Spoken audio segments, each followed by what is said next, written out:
Salut les zéros, j'espère que vous allez bien. Aujourd'hui, je vais reparler, parce que c'est un truc que j'ai déjà fait, mais je m'étais pas rendu compte, reparler du fait de faire un trou circulaire dans une pièce dont les côtés sont pas forcément symétriques, quoi. Comme ici, euh, comme vous le voyez. Alors là, on est sur 3ds Max, mais ne vous inquiétez pas, justement. Ça fait plusieurs fois en peu de temps qu'on me repose cette même question de comment faire un trou circulaire en modélisation polygonale, avec subdivision ou pas, dans un objet avec un certain angle, et le trou doit rester circulaire, mais bien sûr, comme on le voit, je vais essayer là, comme on peut s'en apercevoir ici, je vais enlever le... hop, voilà, la base du trou sur la surface supérieure, elle est elliptique, parce que le trou lui-même, il est circulaire, mais il est vertical. Donc sur le côté supérieur, on a une embase qui est elliptique, et sur la partie inférieure, c'est bien circulaire. Et ça fait plusieurs fois de suite, en fait, en 10 jours, que la même question se repose dans des conversations. Et je me rends compte que j'avais fait une vidéo donc à ce sujet avec 3ds Max. C'est la même chose avec les autres softs de modélisation polygonale. Le principe est le même. Il s'avère qu'apparemment, quand on utilise un logiciel, on a plutôt tendance à aller regarder des vidéos qui correspondent au logiciel qu'on utilise. Ce que je comprends bien, puisque il va y avoir des outils plus ou moins différents, des outils qui existent dans un soft et pas dans l'autre. Néanmoins, pour tout ce qui concerne la modélisation polygonale, le principe est toujours le même. Quand un principe en polygonal s'applique dans un soft, Maya, Max, Houdini ou autre, le principe est le même dans un autre logiciel. Bien sûr, il va falloir trouver le nom des outils qui correspondent à ça. Donc je vous propose de faire ce que j'avais déjà fait, donc modéliser, voilà, faire un trou circulaire dans un objet qui contient un ou plusieurs plans inclinés. Et je vous propose de le faire sur Cinema 4D, d'autant plus que aujourd'hui je m'amusais à faire un truc. Attendez, je vais arriver à sélectionner. Ouais. Je m'amusais à voir si, voilà. Oups, non, c'est pas ce que je voulais. Je voulais ça, voilà.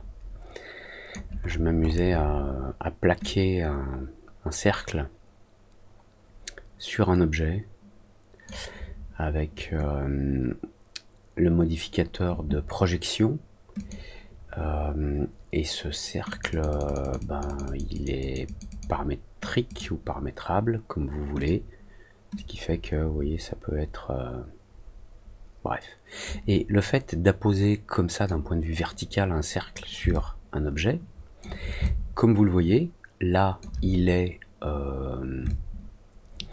ovale, mais en fait, si on le regarde d'en haut, il est bien circulaire. Ce sont les lignes noires que vous voyez là, vues d'en haut. C'est bien circulaire. Donc je prépare ma scène et puis on est parti.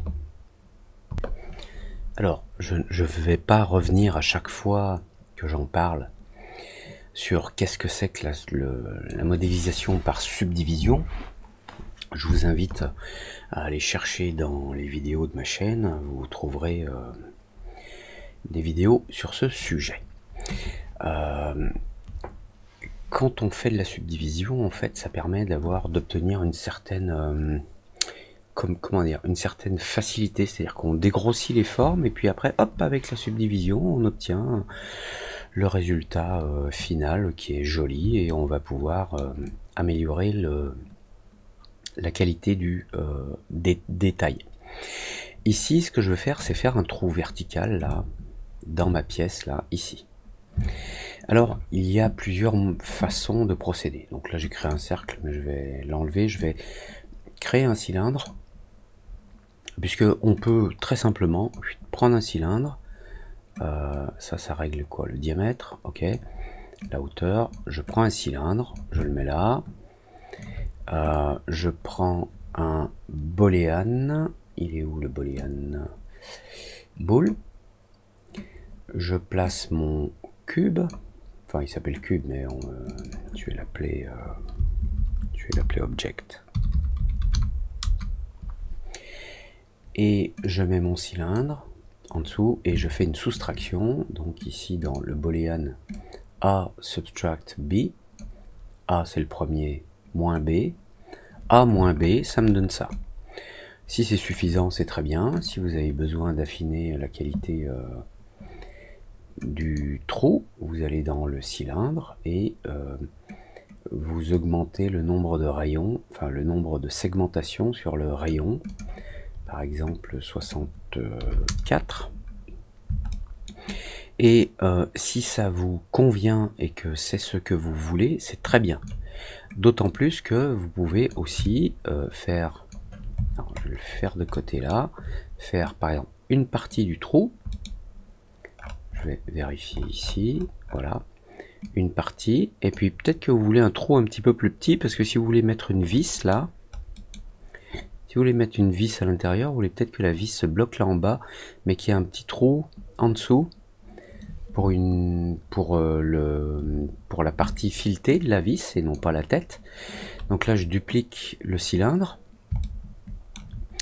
Il n'a pas besoin d'être aussi grand, on va dire, voilà, je vais regarder ici, voilà, on peut le faire plus petit comme ça. Là c'est le pas de vis va rentrer ici, et maintenant on peut refaire un autre trou en bas là, histoire de faire rentrer la vis. Donc j'ai déjà un booléen, j'en crée un autre, bool. Donc ça va être mon premier objet bool moins le nouveau cylindre. Donc il va falloir que je place au bon endroit. J'y arrive pas. Je n'y arrive pas. Alors je vais les inverser. Je vais mettre là et là. Voilà. Et comme ça j'ai mon objet de base sur lequel je soustrais un cylindre. Et puis j'en soustrais encore un autre qui se trouve là au milieu. Lui je vais l'appeler donc cylindre 2 et hop, je fais une soustraction. Si ça vous convient, surtout au niveau du rendu, si ça vous convient au niveau du rendu, très bien. Si je fais un rendu ici, voilà, un comme ça, si ça vous convient, et bien c'est très bien, faites avec ça. Le problème pour moi sur cet objet, c'est que franchement les arêtes sont trop franches quoi. C'est vous voyez, c'est super linéaire, c'est des choses qui n'existent pas dans la réalité. Quand vous moulez une pièce en plastique, voire même en métal, c'est très rare que vous ayez des arêtes aussi franches. Donc on va travailler en subdivision. Alors je vais virer un petit peu tout ce que j'ai là, c'est-à-dire mon objet de base, ok, tout ça là je vais enlever, hop, et mon cercle qui se trouve là au-dessus, voilà. Alors la subdivision, si je prends un objet et que j'ajoute un subdiviseur, subdivision surface, que je place mon objet à l'intérieur, vous voyez, que je modifie les paramètres de subdivision et que je les augmente, en fait, il fait un lissage à partir de la cage qui définit mon objet. Donc moi, je veux pas que les bords soient tout arrondis comme ça et tout. Non, ok, je veux bien que les bords soient légèrement arrondis sur les tranches, mais pas autant. Alors, je sors mon objet. On va pour l'instant enlever le subdivision surface. Donc là, en plus, je veux faire un trou ici à la verticale. Alors ça s'acquiert par la pratique. Plus vous faites de la modélisation polygonale, plus vous faites de subdivision et plus vous allez comprendre qu'est-ce qu'il faut faire, quoi, quand, où. Alors là je vais faire un truc à l'arrache. Je vais prendre mon objet et je vais ajouter là où je veux garder les contours principaux, je vais ajouter des lignes de tension qui vont permettre de soutenir la subdivision. Alors il faut passer en mode point edge ou polygone face et utiliser notamment edge loop, enfin loop path cut. On va ajouter des lignes de tension ici. Moi je sais que je veux mettre un trou là au centre de cette face et je vais utiliser un repère. Donc ce que je vais faire, c'est que je vais déjà faire une subdivision ici. Alors quand vous utilisez l'outil Loop Path Cut, vous pouvez placer votre votre nouvelle ligne de boucle le long d'un bord, comme vous le voyez là. Et si vous appuyez sur la touche majuscule, vous pouvez soit le centrer, soit à un quart d'un côté, soit à un quart de l'autre. Donc moi je vais créer ici une ligne centrée avec la touche majuscule enfoncée. J'appuie sur majuscule, là aussi je vais mettre une ligne centrée ici, là parce que je veux que le centre de mon cercle soit là au milieu. Et ensuite je vais redéfinir une zone qui va bien déterminer où se trouvera mon cercle. Alors on peut le faire par exemple sur une vue un peu plus verticale ici. Voilà, je vais mettre une ligne là, je vais mettre une ligne là, je vais mettre une ligne de découpe ici et une autre ici, voilà. Et mon trou va être centré là. Puisque j'y suis, je vais ajouter voilà, une ligne là au milieu, une autre là au milieu. Et puisque j'y suis encore, tant qu'à faire, je vais commencer à m'occuper des angles. Alors, il y a des outils qui sont beaucoup plus précis que de le faire à main levée, mais là je vais le faire à main levée. Je vais m'occuper des angles et mettre simplement des boucles dans les angles ici. Une certaine... une distance à peu près équivalente. Alors la distance équivalente, j'essaye de faire en sorte d'avoir un carré ici en fait, enfin un cube on va dire. Donc là c'est ok, je vais le faire en bas aussi, là je vais ajouter une ligne, là en bas, très bien. Et maintenant il faut le faire sur les autres côtés également. Alors je zoome ici, encore une fois je le fais à main levée, mais il y a des outils, on le verra une autre fois, qui permettent de faire ça d'une façon très précise pour que, par exemple, cette ligne-là ait la même distance par rapport à ce bord-là que la ligne qui se trouve là-bas a la même distance par rapport au bord. Il y a des outils qui permettent de faire ça. C'est pas le sujet du jour. Ici, je veux garder une certaine inclinaison ici, un petit peu raide, donc je vais ajouter une ligne là pour avoir une légère courbure. Je vais faire la même chose ici. Bien sûr que vous comprenez pas peut-être forcément ce que je suis en train de faire, c'est parce que moi je sais où je veux en venir. Donc là ça va être légèrement courbe là. En haut ça va être plat, et puis là il va y avoir une légère courbure avant de redescendre sur ce nouveau plat ici. Je vais vérifier l'autre côté là-bas. Ici il me manque voilà, il me manque une ligne de définition ici environ, et je vérifie qu'il ne me manque rien là en bas. Ok, ça me paraît correct. Donc là j'ai globalement défini mon objet et vous allez voir la magie de la subdivision. Donc là je reviens en mode modèle, objet. Je crée un objet de subdivision, je mets mon objet à l'intérieur. Non, j'y arrive pas, ouais, voilà. Et voilà ce que j'obtiens si j'enlève les lignes. Voilà. Si je zoome un peu, vous voyez, les bords sont légèrement arrondis. Et c'est exactement ce que je souhaite obtenir. Ici aussi c'est arrondi, c'est peut-être même pas suffisamment arrondi, donc je reviens en mode ligne, et dans mon objet, si j'édite les lignes avec le loop selection ici. Si je sélectionne cette boucle et que je la déplace vers la droite, voilà. Je vais arrondir un petit peu mieux le tout. L'autre ici, là, je vais la déplacer légèrement vers la gauche. Voilà. Alors, on va le voir en live, là. Voilà, vous le voyez en haut. Si je déplace la gauche, vous voyez, ça arrondit. Bon, le problème, c'est que quand je déplace cette ligne vers la gauche, eh ben, je crée une autre courbure.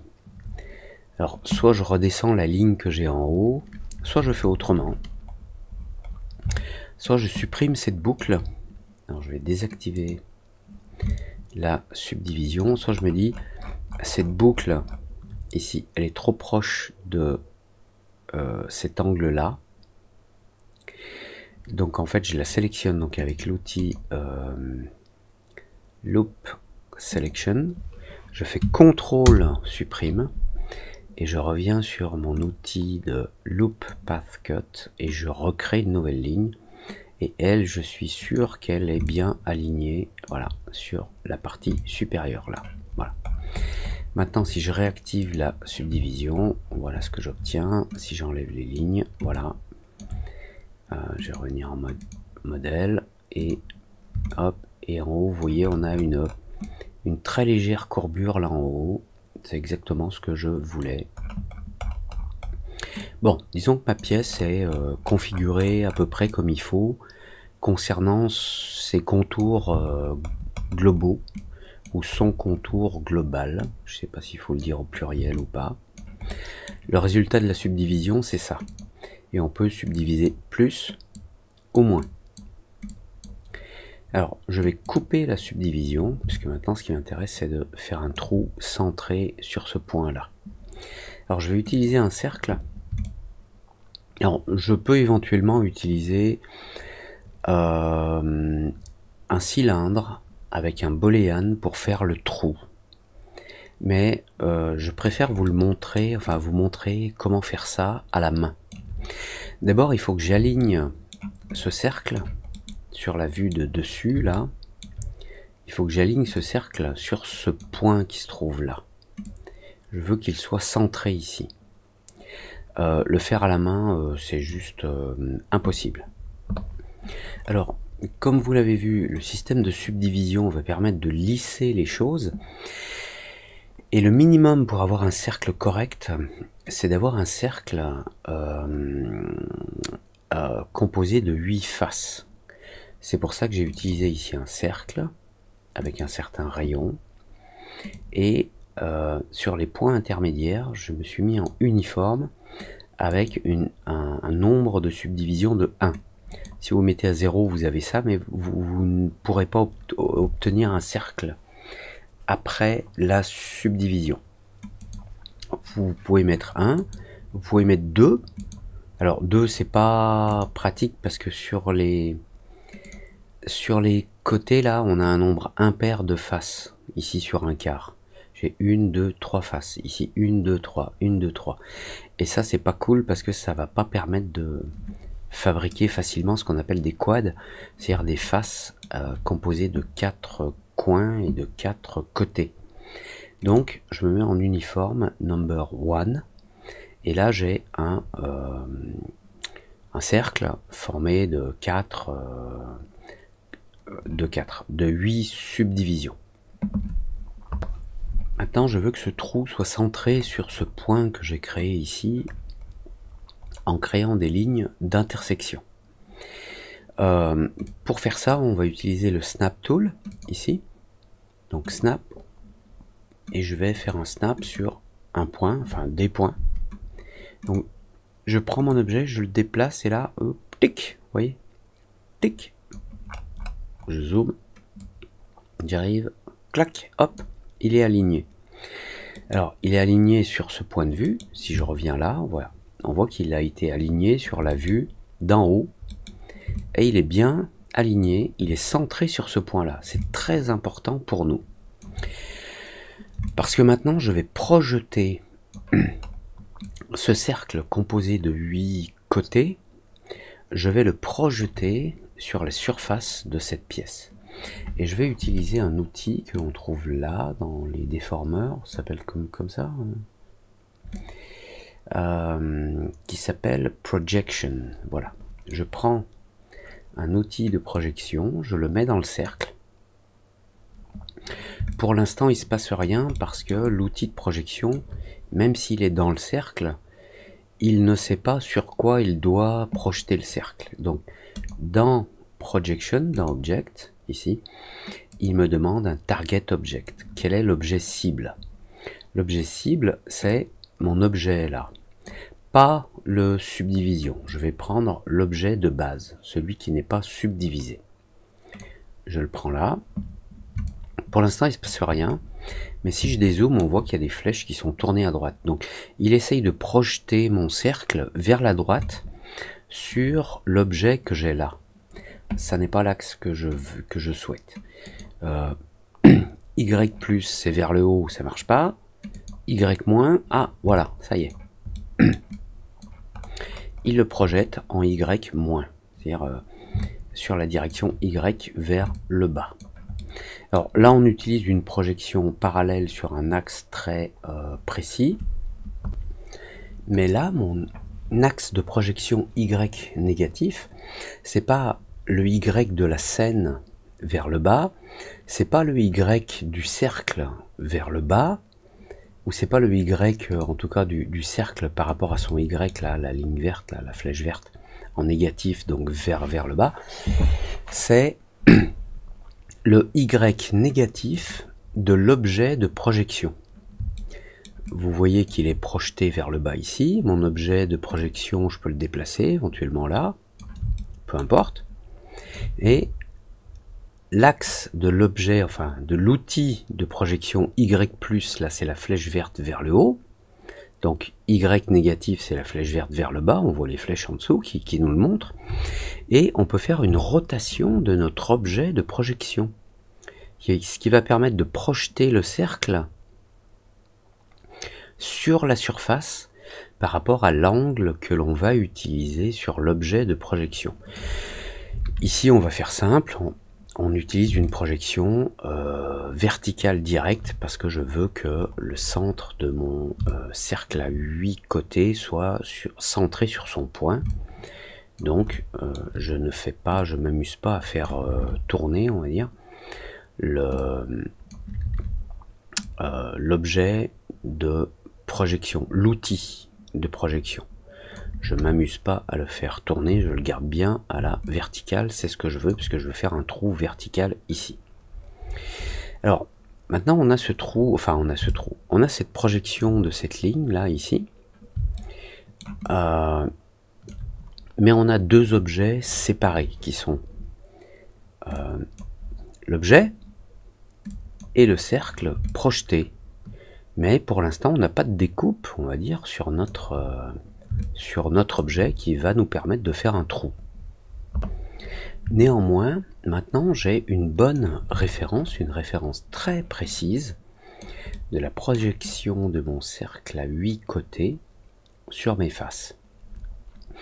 Et je vais pouvoir utiliser ce cercle, enfin les points de ce cercle, comme référence pour faire ma découpe. Et pour le coup, on va le faire de façon artisanale, on va le faire à la main. On va sélectionner notre objet, on passe en mode peu importe face, et ici avec le snap tool, donc je vais faire snap point, et je vais faire ma découpe à la main. Donc je vais utiliser le line cut là, le petit knife. Alors ce sera peut-être plus pratique, peut-être en mode edge, non, en mode point, est-ce que c'est, non, c'est pas plus pratique que ça. Alors je sais pas si vous voyez apparaître là un petit point blanc là, voilà. Et ce que je vais faire en fait, c'est que je vais, puisque mon couteau là, il utilise le snap, donc il vient se mettre ici, je suis en train de travailler sur l'objet qui s'appelle objet, hein, mon objet de base. Quand je mets le couteau là, il rentre en intersection avec mon cercle et hop, il définit ce point-là. Il y a un point snap. Il colle exactement à ce point. Donc je vais faire une découpe là, je clique, hop, je fais une découpe ici, une autre là, une autre là, une autre là, là, là, là, là. Voilà. J'ai fait une découpe sur ma pièce originale qui s'appelle Object, en utilisant mon cercle de référence qui était projeté d'une façon verticale. Encore une fois, là je le fais de façon très artisanale. Il y a d'autres façons de le faire beaucoup plus simplement. Je peux vous le montrer, hein. On peut prendre par exemple notre objet Object, créer une nouvelle scène. Ah oui, j'ai fait ma découpe. On va se mettre de l'autre côté. On peut prendre par exemple un cylindre que l'on va déplacer ici. On va régler sa hauteur comme on a besoin. Sa subdivision comme ça, ok. Subdivision ici 8. Ensuite, je vais centrer cet objet sur le point, enfin ce cylindre sur le point de l'objet qui se trouve en dessous. Voilà, je vais zoomer. Je vais activer le snap, snap point. Je déplace mon cylindre. Hop, il snap sur ce point là de mon objet. On va prendre un cylindre un peu plus petit, comme ça, voilà. Là, il est verticalement centré comme il faut. Et puis à partir de là, je peux faire une soustraction avec le boolean. Donc je vais prendre un bool, je prends mon objet, je prends mon cylindre que je mets en dessous, voilà. Et là, j'obtiens une grosse partie du travail que je viens de faire à la main. Il manque une chose ici, il manque des connexions entre ces points-là et là-bas, parce que cette face ici, cette face qui se trouve là, oui, alors là c'est un bool, donc il faut que je le convertisse en objet éditable, voilà. Attendez, il faut que je revienne en arrière parce que dans mon bool, voilà, create single object, et je le convertis en objet éditable. Et maintenant dans ce booléen, voilà, cette face là, elle a un problème, c'est qu'elle est composée de 1, 2, 3, 4, 5, 6 côtés. Et quand on travaille en subdivision, on travaille essentiellement en quad. Je dis pas qu'il est impossible ou interdit d'utiliser des triangles ou ce qu'on appelle des n-gones, c'est-à-dire des faces qui ont plus de 4 côtés, mais quand on va faire de la subdivision, le résultat est difficile à prédire. On ne peut prédire le résultat que si chaque face est un quad. Chaque face est composée de 4 points et de 4 côtés. Donc je reviens sur l'autre ici. Donc j'ai fait ma découpe sur mon objet et je vais refaire une découpe justement pour obtenir des quads. Donc sur mon objet ici en mode peu importe face ou autre, ici je vais utiliser à nouveau le line cut. Je vais utiliser le snap, ici le snap to point, pour me faciliter la tâche. Voilà, je mets le couteau ici, clic ici sur ce point et hop, j'ai une découpe. Et maintenant ici j'ai une face à 4 côtés, ici aussi et ici aussi. Ça peut paraître anodin ou difficile à comprendre, mais le fait qu'ici aussi on ait des quads, c'est important. Je continue. Je fais ma découpe A, j'ai cliqué au milieu, je clique ici, je clique là, voilà, escape pour quitter,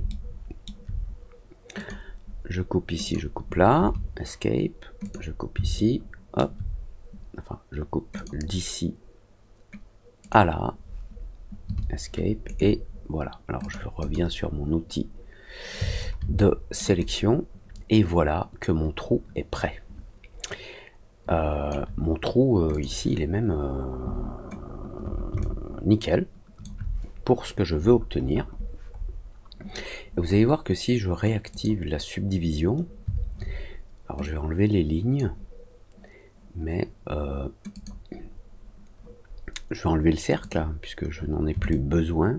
Ici, vous voyez qu'il n'y a aucune déformation. Tout est bien découpé sur le même plan. Même si j'ai des faces qui se trouvent là. J'ai des faces, mais elles sont sur exactement le même plan. Donc, tout est bien qui va bien et qui finira bien. Sur mon objet, je repasse en mode face. Et je vais sélectionner des faces. Donc je vais sélectionner celle-ci, celle-ci, celle-ci, celle-ci. Et à partir de là, j'ai plusieurs options. Moi, je veux un trou vertical. Alors on peut utiliser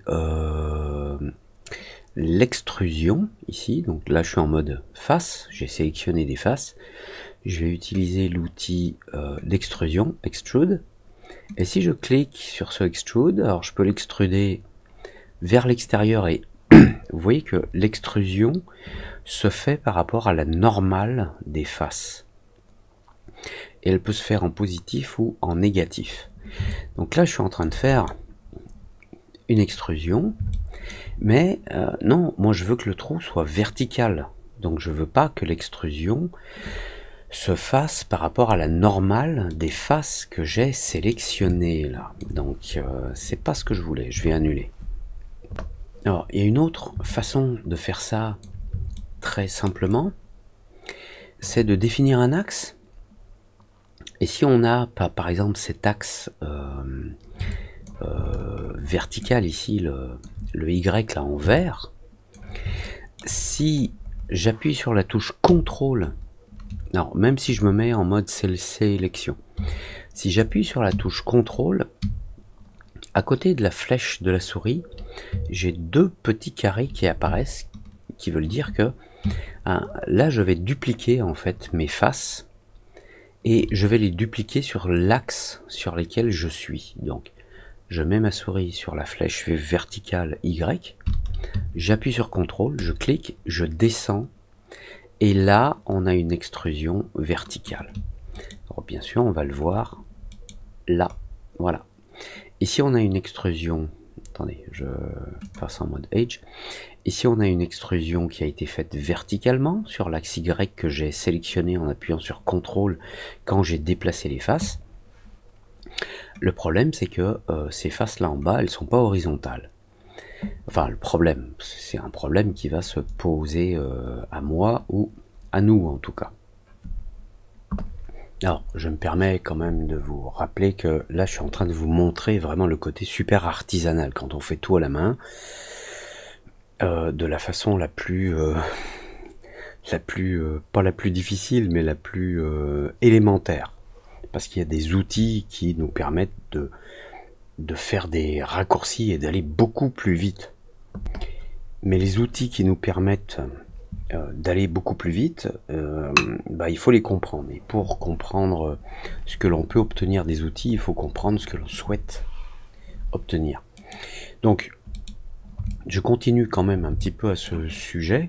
J'ai le problème là de ces faces là en bas qui sont pas horizontales. Donc, si je les sélectionne et que je viens sur la vue de côté, là, voilà, elles sont pas horizontales. Alors, on a des petits raccourcis techniques quand on modélise. Par exemple, je sélectionne des faces là, et si je prends, j'appuie sur T et que j'utilise l'outil d'échelle, regardez, si je change l'échelle verticale uniquement, j'arrive à les remettre à plat. Et si j'appuie sur majuscule, tac, tac, tac, tac, tac, tac, tac, et quand j'arrive à 0, les faces sont à plat. Oups, excusez-moi, j'ai changé la vue. Voilà. Les faces sont à plat et maintenant je peux les amener à la hauteur que je souhaite. Ok, on va juste jeter un œil du côté subdivision. Si je réactive la subdivision, wow, non, moi je voudrais un trou avec des bords un peu plus francs là en haut. Je veux pas que ce soit juste une espèce de courbe de gravité intersidérale. Donc on va y revenir dans un instant, mais on va finir de faire notre trou comme il faut, si je puis dire. Alors, maintenant, justement, je vais utiliser un raccourci, puisque ce que je viens de faire à la main, là, j'aurais pu le faire avec un cylindre. Alors, moi, je voudrais un trou un petit peu plus petit en bas pour le pas de vis, de la vis que je vais mettre à l'intérieur. Donc, là, pour le coup, maintenant que j'ai bien compris ce que je suis en train de faire, je vais prendre un cylindre. Il est, je sais pas où, il est là-bas, ok. Je vais l'amener là. Subdivision en hauteur, non. Subdivision en rotation, alors je vais en prendre 8. Je définis mon rayon. Voilà. Peu importe, je pourrais le changer après. Ici, on est comme ça à peu près. Et je vais faire un trou plus petit là-bas au fond. Donc maintenant, je ne me prends pas la tête. Alors je vais sortir mon objet. Je vais prendre mon cylindre là à côté. Et puis je vais prendre un booléen que je vais mettre en bas. Et je vais prendre dans le booléen mon objet moins mon cylindre. Voilà. Maintenant j'ai un autre trou. Alors, le problème c'est que le cylindre il n'est pas aligné. Bon, je vais annuler. Je vais revenir sur mon cylindre là, vu d'en haut. Et là, toujours en utilisant le Snap Tool, Snap sur Point, mon cylindre, je vais voilà, le déplacer pour le mettre là, pile au centre. Clic, voilà, il y est. Donc maintenant, je peux remettre mon cylindre dans le booléen. J'ai refait un trou de 8 côtés à l'intérieur. Et par contre là, vous voyez, j'ai pas je n'ai pas que des quads là en bas. Donc ça, je vais m'en occuper à la main. Et là aussi, il me manque des subdivisions là. Je vais m'en occuper à la main, ça va être vite fait. Le booléen, bool, je le convertis en objet éditable. Ah, je fais la même erreur à chaque fois. Donc je vais annuler, je reviens sur le booléen. J'active le Create Single Object, je veux un seul objet et je le convertis ici, Make Editable, voilà. Maintenant j'ai ce bool que je vais renommer Object. Ça c'est mon objet de base. Et maintenant moi je veux des quads, donc c'est reparti. Je prends mon couteau, le snap est activé sur les points et c'est parti, je fais mes découpes ici, escape, ici, escape, ici, escape, et là, escape. Alors, bien sûr, j'aurais pu faire encore plus vite en utilisant d'autres outils. Oui, il n'y a pas de problème avec ça. Je vous montre juste... Je vous le répète, le côté pas forcément artisanal, mais je vous montre en détail ce que je souhaite obtenir en le faisant à la main, en découpant les lignes, les côtés, les faces, une par une, comme je souhaite les obtenir. Voilà. Et je vous le répète, ce que je suis en train de faire là, et là la vidéo on en est à 38 minutes en enlevant l'intro, on va dire une demi-heure. Ça je l'aurais fait en même pas 2 minutes avec d'autres outils. Mais dans cette vidéo, moi je veux essayer de vous faire comprendre ce que l'on est en train de faire, pourquoi on fait comme ci, comme ça, etc. Bon. Maintenant mon objet est correct, je le remets dans la subdivision, je réactive la subdivision et j'ai ça. Ah, il y a un défaut là, vous voyez. Je sais pas si vous le voyez, mais il y a un défaut dans la subdivision ici. Il doit y avoir un point qui est en double ou un point qui est pas au bon endroit. Enfin, je sais pas si vous voyez je sais pas comment appeler ça. Ici on a un problème, il y a un triangle qui doit se former, je ne sais pas où. On doit avoir des points qui sont pas, on doit avoir des points qui sont juste l'un à côté de l'autre. Alors on va essayer de trouver où ils sont pour ça, on peut se mettre en mode point avec l'outil de sélection, voir par exemple si je sélectionne ici, là en haut, il est affiché que j'ai sélectionné un point. Alors je vais prendre un autre outil, je vais prendre le Rectangle Selection et je vais sélectionner un rectangle autour de ce point. Alors je vais zoomer, je sélectionne un rectangle ici, il me dit que j'ai un point sélectionné. Alors comment on fait pour avoir ça affiché? Alors vous allez dans View, Configure, vous allez dans HUD qui veut dire Head Up Display, affichage tête haute, et là vous avez des options comme le nombre total de points, celui qui est indiqué là, 321 points.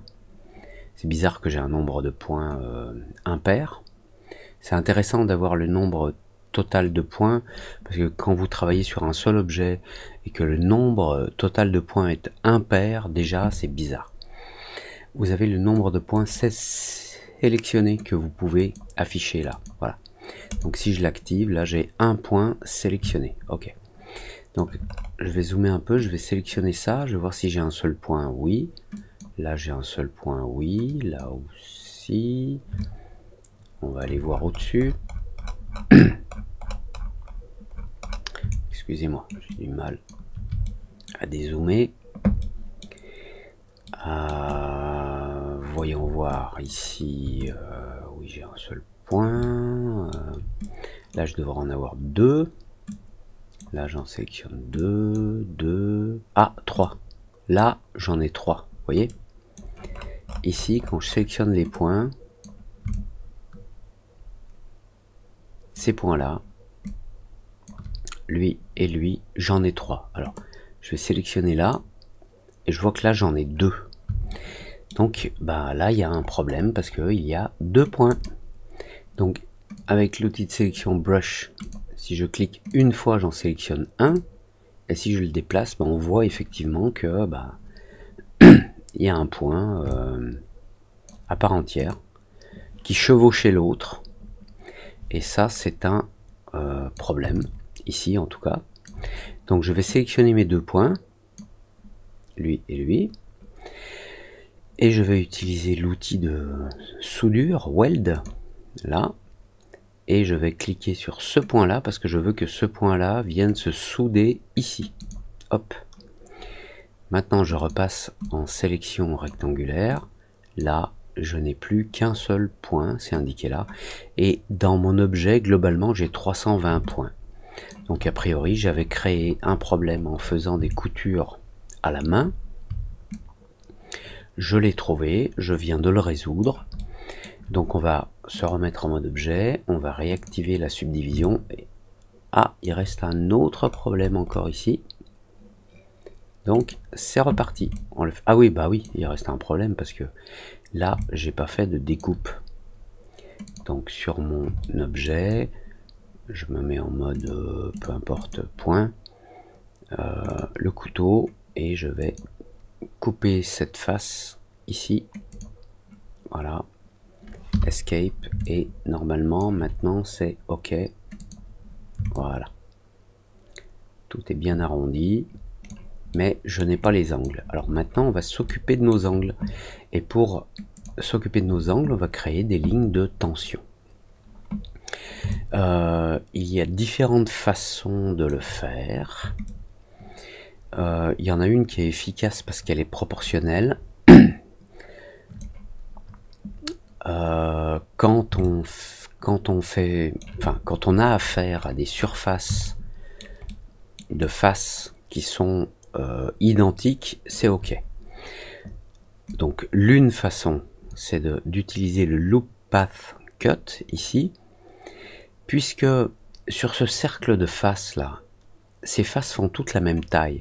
Donc je peux venir créer une boucle de tension ici et une autre ici.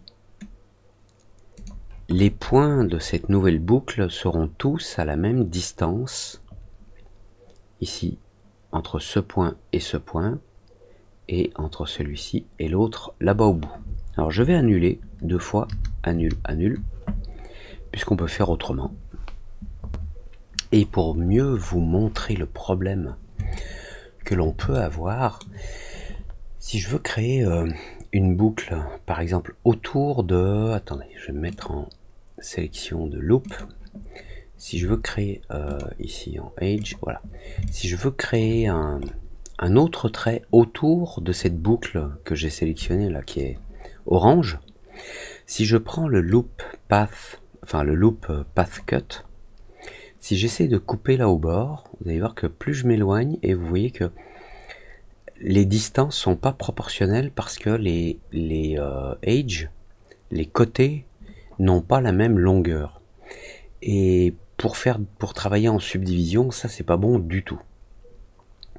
Si je le fais ici, on va avoir une légère disproportionnalité parce que cette verticale là est plus longue que la verticale qui se trouve là. Donc même si j'ai l'impression, en mettant une boucle par exemple ici, que ben ok c'est bon, j'ai créé une boucle qui est proche du bord, mais cette boucle elle a une distance un peu plus grande là que de l'autre côté là-bas. Là, je vais essayer de zoomer, là. Celle-ci est plus petite. Donc il y a une autre façon de faire ça, qui est de sélectionner les boucles qui nous intéressent. Donc là, on utilise l'outil Loop Selection. Donc je vais sélectionner cette boucle. J'appuie sur majuscule, je sélectionne celle-là parce que je veux aussi avoir doublé ces lignes-là. Je vais là en bas, je vais sélectionner celle-ci, et puis celle-ci aussi. On va voir en dessous, voilà. Donc j'en ai sélectionné 1, 2, 3 et celle qui est en haut 4. Et maintenant je vais utiliser l'outil Bevel qui est là. Je clique, alors je sélectionne, je clique sur une des lignes et puis je glisse la souris et puis ça me fait un bevel. Mais je veux un petit bevel pour que ce soit légèrement courbe. Mais ce que j'obtiens là, pour la subdivision, ça n'est pas ce que je veux. Alors, c'est pas grave. Là, moi, je veux conserver la ligne intermédiaire. Puisque je le refais, vous voyez, la ligne intermédiaire, elle a disparu. Donc, dans cet outil Bevel, dans la subdivision, je vais mettre une. Comme ça, je conserve la ligne qui est au milieu. Le problème, quand je fais ça, je vais annuler. Donc là, on est en subdivision de 1. C'est que cette ligne du milieu, vous voyez, elle se déplace. Et je veux pas qu'elle se déplace, je veux qu'elle reste là où elle était. Donc, je refais mon bevel. Et puis, il y a un facteur ici qui est le depth. Et si vous le mettez à 200%, voilà. Ici, vous conservez votre angle droit. Et c'est ce que je souhaite conserver. Et en utilisant le bevel comme ça, il vient de s'exercer ici, mais il vient de s'exercer sur tous les autres bords que j'ai sélectionnés. Attendez, je suis perdu. Voilà. Ici et là en bas également. Voilà. Donc là, on a des distances qui sont vraiment équivalentes. Alors, je peux même le régler précisément ici sur le offset. Si je veux, allez, on va mettre 0,3. Voilà. Là, en fait, j'ai fait un bevel à partir de cette ligne ou de cette ligne ou de ce point, on va dire, jusque là. Et de ce point jusqu'à ce point là, et la distance est exactement la même, et c'est la même chose en haut. Sur le bevel que j'ai fait en haut là, entre ce point qui existait et ce nouveau point là, et ce point qui existait et ce point là, la distance est la même parce que j'ai travaillé avec la fonction offset et en mode fixed distance. La distance est fixe par rapport au point depuis lequel j'applique le bevel. Je vais juste mettre un offset un tout petit peu plus grand pour que ce soit un tout petit peu plus arrondi. Je vais mettre 0,5. Bon. Je quitte cet outil. Et vous voyez que je viens de créer des lignes de tension qui vont supporter en fait la subdivision. Si on active la subdivision, le résultat, voilà, c'est ça. Je vais enlever les lignes. Voilà. Alors, bien sûr, on voit encore ici les angles, mais c'est le propos de l'outil de subdivision. Ici, j'ai une subdivision de 2. Dans le viewport, c'est-à-dire ce que je vois ici, une subdivision de 2 dans le render, c'est-à-dire la subdivision qui va être utilisée quand je vais faire le rendu. Mais maintenant, je peux augmenter à 3. Et si c'est suffisant, eh bien, c'est suffisant. Et il s'avère que ici, on a l'impression d'avoir un bord très franc. Mais si on zoome, vous voyez, le bord, il n'est pas si franc que ça. Il est un petit peu arrondi, il y a quelques lignes. Donc on peut augmenter encore. L'angle reste le même, mais la définition est meilleure. Et là, je me dis, ah non, j'aimerais un bord un petit peu plus arrondi que ça, quoi. Là, c'est trop franc. Alors, ben, vous savez quoi, c'est difficile, mais il faut faire undo, hein. Donc là, je vais faire undo, je vais annuler les subdivisions. Voilà, vous voyez, les traits de subdivision ont disparu. Je reviens en mode de sélection de mes bords. Les bords sélectionnés sont toujours les mêmes. Celui du bas là, celui-ci, celui-ci, celui-ci. Les contours. Et maintenant, je reviens sur mon bevel. Là, il était de 0,5. Alors, il faut d'abord, oui, il faut faire apply. Il était de 0,5 et a priori, ça n'était pas suffisant. Alors, ce qu'il y a de bien quand on travaille comme ça, puisque là, je peux changer l'offset. Si j'active la subdivision et que je change l'offset, alors, excusez-moi, j'aurais dû activer la subdivision d'abord. Voilà, je suis dans mon objet. Les bords que je souhaite modifier sont sélectionnés. Et là, je vais activer mon bevel. Je clique sur Apply. Et maintenant, je peux régler, voilà, précisément, ou plus précisément, alors, notamment en appuyant sur la touche Alt. Voilà, je peux régler précisément l'arrondi que je souhaite avoir. Donc là, je vais me mettre à 1,5. Ça me paraît correct. Voilà, j'ai un petit arrondi là, et c'est ce que je veux. Voilà. Si la subdivision n'est pas suffisante, encore une fois, on va dans l'objet de subdivision, on passe en niveau 3, et voilà. Voilà ce que l'on obtient. Alors, encore une fois, là je vous l'ai fait à la main pour vous montrer quel est le but et par quelles étapes il faut qu'on passe pour obtenir ce but. Et j'ai vraiment fait plein de choses d'une façon manuelle, avec de la couture manuelle, mais on peut le faire beaucoup plus vite. Et je vais tâcher de vous le montrer de l'autre côté. Je vais créer un premier cylindre avec subdivision de 8 en rotation et 1 en élévation. Je vais simplement le déplacer et je vais l'aligner sur ce point là. Donc je vais me mettre en vue de dessus. Ça se passe ici. Le snap est activé en mode point. Donc je prends cet objet et je vais le snap ici. Voilà. Il est aligné sur les faces que je veux découper ici avec un trou. Mon cylindre est un petit peu trop grand, je vais diminuer son rayon. Je vais dupliquer mon cylindre avec un rayon plus petit, celui qui va servir à faire le trou en bas. Donc là j'ai deux cylindres qui se chevauchent, mais je vais descendre le plus petit. Je vais sélectionner les deux, cylindre et cylindre 1. Alors je vais mettre en mode objet. Je vais me mettre sur la vue de côté ici. Je vais placer mon cylindre de découpe là, à peu près au même niveau que l'autre. Je dis à peu près parce que, encore une fois, il y a des outils qui vont permettre d'aligner précisément tout ça. Mais là, bon, je le fais un petit peu à l'arrache. Maintenant, ces deux cylindres, je vais les réunir en un seul objet. Donc je vais prendre un booléen, je vais mettre cylindre et cylindre 1 à l'intérieur, et en mode bool, je vais mettre union. Voilà. Et là, j'ai un objet.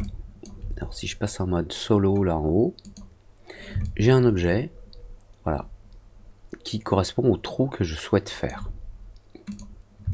Il est aligné. Donc maintenant, je vais prendre un autre booléen encore. Je vais mettre mon objet à l'intérieur, la partie principale, et je vais mettre ce bool que je vais appeler bool cylindre 2 à l'intérieur. Et là, je fais donc dans ce bool une soustraction et je veux un seul objet, create single object. Voilà. Là, je viens de faire en quelques clics ce que j'ai fait de l'autre côté d'une façon manuelle plus longue. Si je suis satisfait de ça, ce booléen, alors il est en single object, je le convertis en objet éditable, ça devient mon nouvel objet, object. Ah, je voudrais que le trou d'en bas soit un petit peu plus grand. Ok, je me mets par exemple en sélection de Age, Rectangle, Selections, je sélectionne tous les Age qui se trouvent là, ok. Et avec l'outil d'échelle T, je vais modifier l'échelle en X et Z ici, et voilà, je veux un trou un petit peu plus grand, un peu plus petit, peu importe, comme ça, ok. Non, là c'est un peu grand. Allez, on va prendre ça, voilà. Il me manque encore un truc ici, c'est que ici j'ai des faces qui sont des n-gones. Là pour le coup, je vais pas me prendre la tête, je les coupe à la main. Allez, 1, 2, oups, j'ai cliqué à côté. 1, à côté encore une fois. 2, non, encore à côté. Il faut que je zoome, je pense. 2, ok. Là, c'est peut-être plus simple de commencer ici. Voilà. Et lui, de là à là, comme ça les faces qui sont là, ce sont des quads. Idem en dessous, il faut pas oublier. On va voir ce qui se passe en dessous. Et là, même chose. Ah, il vaut mieux que je parte de ce... C'est pas évident, hein. De ce point, non, c'est bizarre ça. De ce point là, voilà, jusqu'à celui-là, ok. Escape. De ce point, c'est bizarre, il me sélectionne l'autre. Alors je vais mettre en mode point. Je vais prendre... Ouais, il sélectionne le point qui se trouve à côté. Donc je vais changer l'angle de vue. Ouais, c'est mieux. Ok. Ensuite de là à là. Ça c'est assez simple. Et de là à là. Ok. Voilà. Maintenant on a des quads. Et il nous manque les mêmes bivoles que l'on avait tout à l'heure. Ne vous inquiétez pas de ce trait là, c'est juste un axe de la vue. Je pense que c'est pas le word grid, c'est le word axis. Voilà. Ok. Donc maintenant je resélectionne en mode edge loop. Donc cette boucle majuscule, celle-ci, celle-ci, celle-là. Je vais réutiliser mon bevel. Les paramètres doivent être les mêmes. Voilà, ils n'ont pas changé. Je clique sur Apply et j'ai le même bevel que celui que j'ai appliqué tout à l'heure. Voilà. Et maintenant, ma pièce est prête à être subdivisée. Je la mets dans Subdivision, j'active la subdivision et voilà le résultat que je souhaitais obtenir. Et comme vous l'avez vu, j'ai refait ici en même pas 2 minutes ce que je vous ai montré tout à l'heure à la main ici en une demi-heure. mais je voulais vous montrer le principe manuel du truc, et puis ensuite vous montrer comment vous pouvez utiliser les outils à disposition pour faire ce genre de choses. On pourrait parler aujourd'hui, enfin on pourrait parler éventuellement de faire un trou qui soit aligné sur cette face et qui vienne traverser avec un angle incliné ici. On peut le faire, il suffit de, pour la projection du cercle de base ou des cercles qu'on utilise, des cylindres utilisés pour faire les trous, il suffirait de les incliner comme on le souhaite pour obtenir ce que l'on souhaite obtenir. En tout cas ici, ce qui est cool, c'est que d'un point de vue subdivision, et notamment au niveau du rendu ici sur les bordures, vous voyez, vous avez des jolies bordures avec des légers arrondis, sans avoir à vous prendre la tête plus que ça.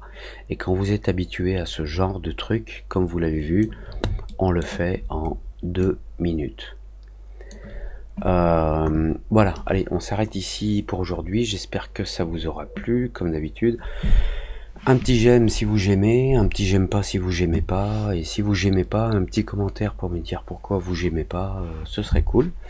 Et puis on se retrouve bientôt pour de nouvelles aventures en 3D dans le monde virtuel de la 3D, qu'elle est super. Bonjour chez vous, ciao.